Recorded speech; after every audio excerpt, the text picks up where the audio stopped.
Eh bien, cher DG, et voilà, l'heure est tombée. Le deadline est maintenant terminé. L'édition 2018 nous aura tenu en haleine jusqu'à la fin parce que notre dernier segment compte quand même 1, 2, 3, 4, 5, 6, 7 transactions, dont quelques-unes sont quand même des transactions d'impact avec des joueurs très importants pour leur franchise qui plient bagage pour aller rejoindre de nouveaux coéquipiers. On va commencer quand même avec quelque chose de très mollo, avec une petite transaction.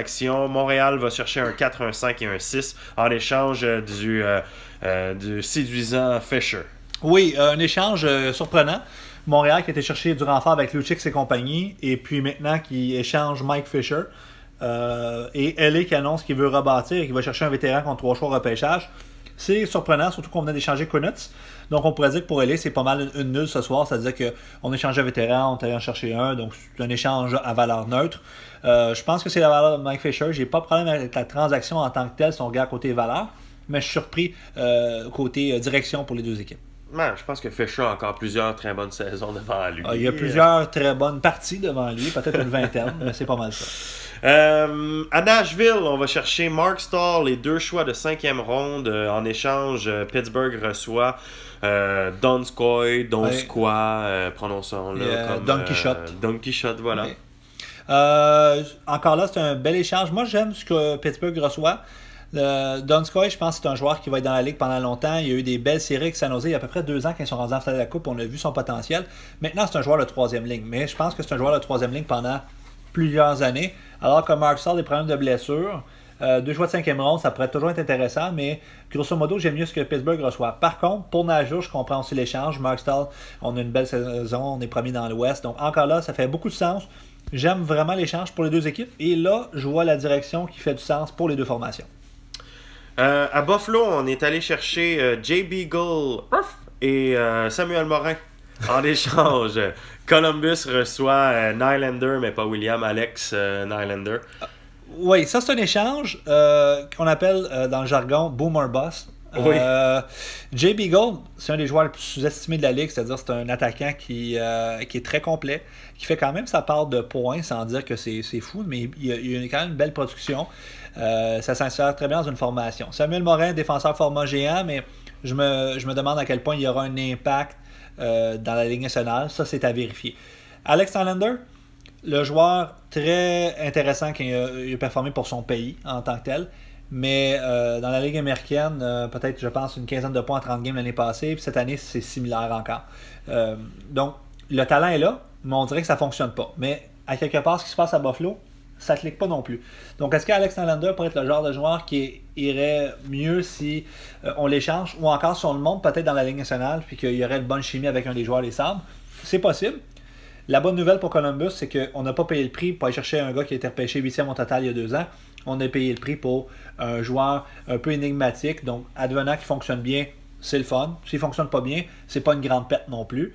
Et pour Buffalo, Jay Beagle cadre pour l'année prochaine pour améliorer l'équipe. Samuel Morin, c'est un prospect intéressant. On a également Montréal qui est allé se chercher Dan Girardi ainsi qu'un 4e choix. Et en échange, Ottawa reçoit le 2e Columbus et le 6e Columbus. Ici, j'aimerais vraiment féliciter Martin pour sa patience, sans dire que ça me fait penser au dossier Matt Duchesne dans la Ligue nationale. Dan Girardi, c'est un joueur que je pense que on s'en est tous déjà parlé depuis à peu près 3 ou 4 ans. Si j'ai besoin d'un défenseur défensif, Girardi devrait sur le marché. Ça fait 4 ans à peu près. Martin a été patient, mais a eu son prix. Quand on regarde l'échange comme ça froidement, on se dit, bon, Dan Girardi, il joue beaucoup en piqué, beaucoup de block shot, mais il a 33 ans, il coûte 7 millions par année. Oui, il t'a re-signé, puis il va coûter peut-être 2-3 millions, je me souviens plus son contrat dans la NHL, donc moins cher. Mais ça reste un défenseur défensif qui, pour moi, n'a pas une valeur si grande que ça, surtout pas à son âge. Le 2e Columbus, aussi surprenant que ça peut paraître, c'est un choix top 35 cette année à peu près, ou bref, assurément top 40. Donc, c'est pratiquement un choix premier ronde. Donc, pour moi, d'avoir pratiquement un choix premier ronde pour Dan Girardi, c'est une victoire. Donc, très content pour Martin. Puis en même temps, pour Ben, on a beaucoup de relève. On pouvait se le permettre, mais je trouve que c'est un avantage pour Ottawa. Il y a également San Jose qui a complété 2 transactions. Une qui lui permet d'amener dans ses rangs Dimitri Orlov et en échange, les Rangers obtiennent Heinen. Dimitri Orlov, défenseur que j'aime beaucoup avec les Capitals, a signé un contrat à long terme avec les Caps. Je pense que ça va cadrer beaucoup avec les Sharks. Heinen, c'est un joueur qui, honnêtement, je connaissais à peine il y a 1 an. Mais quelle belle saison avec les Bruins. Donc, c'est un échange qui pourrait aller d'un bord comme de l'autre. C'est sûr que les Rangers prend plus de risques à quelque part, mais pourrait peut-être l'emporter. Mais honnêtement, c'est le genre d'échange qu'on aimerait regarder en 5 ans pour voir qui a eu le dessus là-dessus. Mais je pense que les deux équipes trouvent leur comble à ce niveau-là. Et l'autre transaction que San Jose a complétée, c'est avec la Floride. Ils mettent la main sur Mark Stone ainsi qu'un choix de 4e tour et 2 choix de 6e tour. En échange, les Panthers obtiennent Max Domi, Alex Stock et JT Comfort. Ça, c'est l'échange, je pense, de la soirée. J'ai eu la chance d'avoir DG Floride changer à peu près 8 fois de couleur durant les conversations. Mais moi, j'aime beaucoup l'échange pour les deux. Mark Stone, je me cache pas, c'est un de mes joueurs préférés dans la ligue. À l'époque que j'étais avec toi, Ledge, Mark Stone performait tellement bien, il venait d'éclore. Puis c'est un joueur qu'on a trouvé très, très important à l'équipe, mais n'a pas performé Money League. Donc il a quitté les Capitals et là maintenant il quitte les Panthers. Mais on n'a pas d'allié plus complet que lui dans la ligue, honnêtement. Son bâton, c'est fou à quel point il va chercher des takeaways avec ça. Donc c'est un joueur qui fait plein de points, qui est bon en défensive, très complet. Par contre, on a été chercher 3 joueurs en retour. Max Domi, 50 de points sa première saison, maintenant 2 saisons plus difficiles, mais il a à peine 22 ans. Le frère Toc, Alex Toc, avec Vegas, une saison d'à peu près 25 points en 50 de parties. C'est un joueur qui pourrait faire une 50 de points, je pense, dans la ligue. Un bon coup de patin, un bon format. Je l'aime beaucoup. Et JT Comfort, c'est un joueur aussi avec Colorado très complet. 2 ou 3 buts en piqué cette année. Joue 2 minutes en piqué. Puis en plus, ça va pour une saison d'une 40 de points. Ces 3 gars-là ont 21 ou 22 ans. J'ai regardé la formation des Panthers. C'est une équipe qui a beaucoup de vétérans dans la trentaine, qui avait besoin d'un rajeunissement. Puis là, ce que j'aime beaucoup, puis on en parlait justement avant d'être en onde, c'est le fait qu'on va chercher 3 joueurs qui vont jouer probablement sur le top 6 pendant les 5 à 10 prochaines années. Oui, Mark Stone, c'est un joueur d'impact, mais on sait, en simulé, c'est difficile d'avoir un impact aussi gros, parfois, que dans la Ligue nationale. Donc, pour moi, le gagnant de cet échange-là, c'est les Panthers. Par contre, je pense pas que c'est un mauvais échange pour les Sharks. On a été chercher un joueur sans défaut à peu près.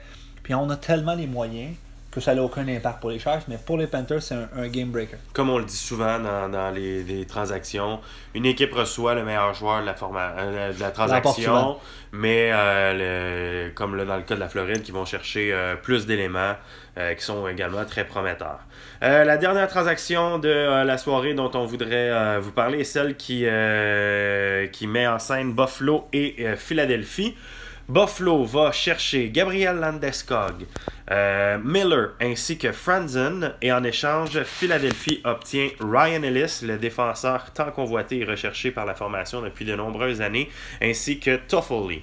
Un autre gros échange. Au début, quand j'ai vu ça, j'avais de la difficulté à évaluer l'échange. Mais si on regarde Landeskog et Toffoli, je dirais avantage Landeskog. En général, là, si on regarde une plus belle carrière, Colin Miller contre Ryan Ellis, je dirais avantage Ryan Ellis. Donc ici, c'est correct parce que c'est des deux côtés, ça s'équivaut. Là. On est gagnant dans un, on est perdant dans l'autre.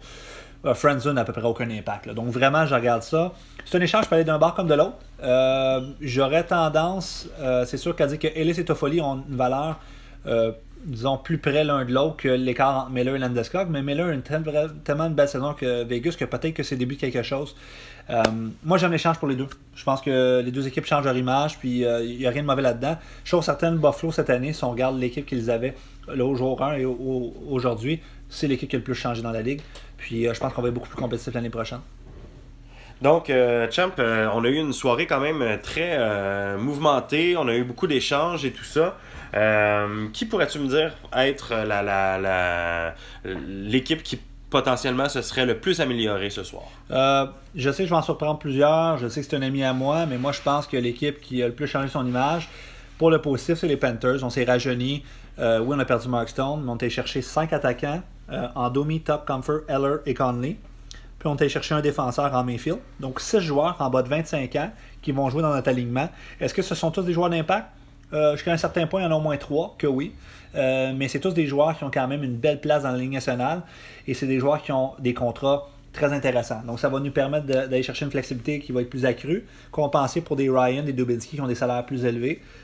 Donc pour moi, les Panthers, c'est l'équipe qui a le mieux manœuvré ce soir avec ce qu'ils avaient comme effectif. Maintenant, l'équipe qui a le plus changé son image, San Jose, Buffalo, sont là, c'est sûr.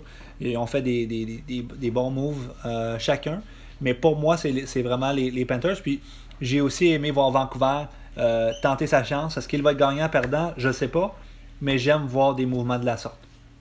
Et maintenant, comme on le fait à chaque année avec l'édition Deadline, maintenant que les effectifs sont figés dans le béton jusqu'à la fin de la saison, j'aimerais connaître tes impressions. J'aime toujours savoir c'est quoi tes prédictions du carré d'as pour la finale, la Coupe Stanley et les gagnants, parce qu'on le sait, c'est de la science infuse et à chaque année, tu ne te trompes pas. Ah, jamais. Je me suis jamais trompé. Ok, je vais être plate.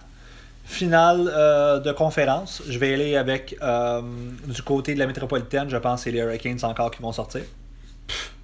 Du côté de l'Atlantique, je vais y aller avec une équipe semi-Cendrillon.